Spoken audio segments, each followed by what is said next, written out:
छत्रपती शिवरायांपासून सुरू झालेले मराठा साम्राज्य केवळ भारताच्या इतिहासातले एक राज्य नव्हे, तर 200 वर्ष दख्खन ते अटकेपर्यंत गाजलेले एक विश्वसत्व होते.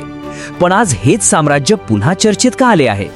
कारण अलीकडच्या काळात एकीकडे छावा सिनेमाने कोट्यावधी रुपयांची कमाई करत संभाजी महाराजांची शौर्यगाथा नव्या पिढीपर्यंत पोहोचवली, तर दुसरीकडे शिवरायांच्या 12 किल्ल्यांना युनेस्कोची जागतिक दर्जाची मान्यता मिळाली.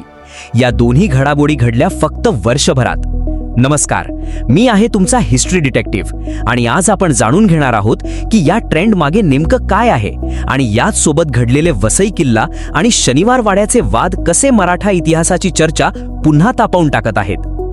छावा चित्रपटाने संभाजी महाराजांच्या बलिदानाचे चित्रण इतके सशक्त केले की प्रेक्षकांनी प्रतापगड आणि रायगडावर जाऊन दबाव आणला. चित्रपटातील एका दृश्याने विशेष गाजवले, जिथे मुघलांनी आसीरगडावर मराठ्यांचा खजिला लपवल्याचे दाखवले होते. या दृश्याने इतका मोठा वेळ पसरवला की 2025 मध्ये खऱ्याखुराच ग्रामस्थ फावडे आणि मेटल डिटेक्टर घेऊन रात्रीच्या अंधारात किल्ला खोदायला निघाले. दुसरीकडे शिर्के कुटुंबाने असंही म्हटले आहे की चित्रपटात त्यांच्या पूर्वजांना देशद्रोही दाखवण्यात आले आहे, तर AR रहमाननेही चित्रपटाला विभाजनकारक ठरवले.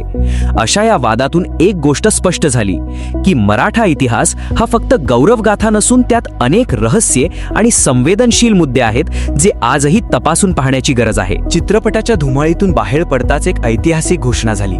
12 जुलै 2025 रोजी युनेस्कोने शिवरायांच्या मराठा मिलिटरी लँडस्केप्सला जागतिक वारसा स्थळ म्हणून मान्यता दिली. रायगड, राजगड, शिवनेरी, तोरणा, सिंहगड, प्रतापगड अशा 12 किल्ल्यांचा यात समावेश होता. या निर्णयाने केवळ पर्यटनालाच चालना मिळाली नाही, तर जगाला हे सांगण्याची संधी मिळाली की मराठा साम्राज्याची संरक्षण रचना ही त्या काळातील सर्वात आधुनिक होती. पंतप्रधान मोदी यांनीही या निमित्ताने अभिमान व्यक्त केला.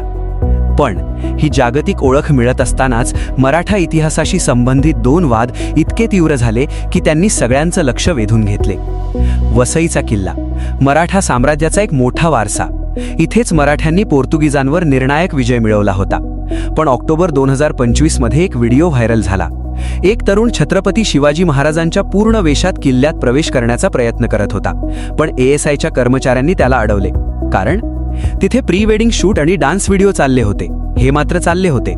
हा घोळ उघडकीस आल्यावर संतापाची लाट उसळली. प्रश्न उपस्थित झाला, शिवरायांची प्रतिमा ही फक्त एक पोशाख आहे का, की त्याबद्दल आपण संवेदनशीलता बाळगली पाहिजे? जग आपल्या किल्ल्यांना युनेस्कोचे स्थान देत आहे, तर आपणच आपल्या घरी या वीरपुरुषाचा अवमान करतोय का? या वादाने एक गंभीर प्रश्न समोर ठेवला. वाद इथेच थांबले नाहीत. ऑक्टोबर 2025च्या अखेरीस पुण्यातील शनिवार वाड्याने सर्वांचे लक्ष वेधून घेतले. पेशव्यांची ही राजधानी, जिथून मराठ्यांनी उत्तरेकडे आक्रमण केले, तिथे 3 महिलांनी नमाज केल्याचा एक 52 सेकंदांचा व्हिडिओ व्हायरल झाला.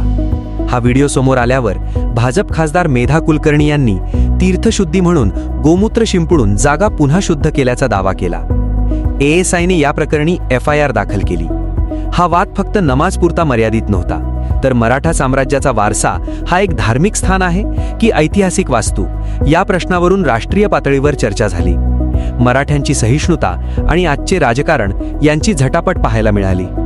अशा या वादांतून एक गोष्ट नक्की दिसून येते, मराठा साम्राज्य आजही जिवंत आहे, केवळ पुस्तकांत नव्हे, तर लोकांच्या मनात, त्यांच्या संवेदनांमध्ये. पण या सगळ्या चर्चेत एक प्रश्न अजूनही अनुत्तरित राहिला आहे. शिवरायांचा मृत्यू झाल्यानंतर त्यांच्या पार्थिवावर विधिपूर्वक अंत्यसंस्कार कोणी केला? मंत्राग्नी कोणी दिली? हा इतिहासातील एक असे रहस्य आहे जे फार कमी लोकांना माहिती आहे. ते रहस्य मी उलगडले आहे माझ्या दुसऱ्या व्हिडिओमध्ये. जर तुम्हाला शिवरायांच्या शेवटच्या क्षणाचा असाच भेदक सत्य जाणून घ्यायचा असेल, तर वरच्या कार्डवर किंवा डिस्क्रिप्शनमधील लिंकवर क्लिक करा. मी तुमचा हिस्ट्री डिटेक्टिव्ह पुन्हा भेटेन अशाच एका कथेसह. नमस्कार, जय जिजाऊ, जय शिवराय.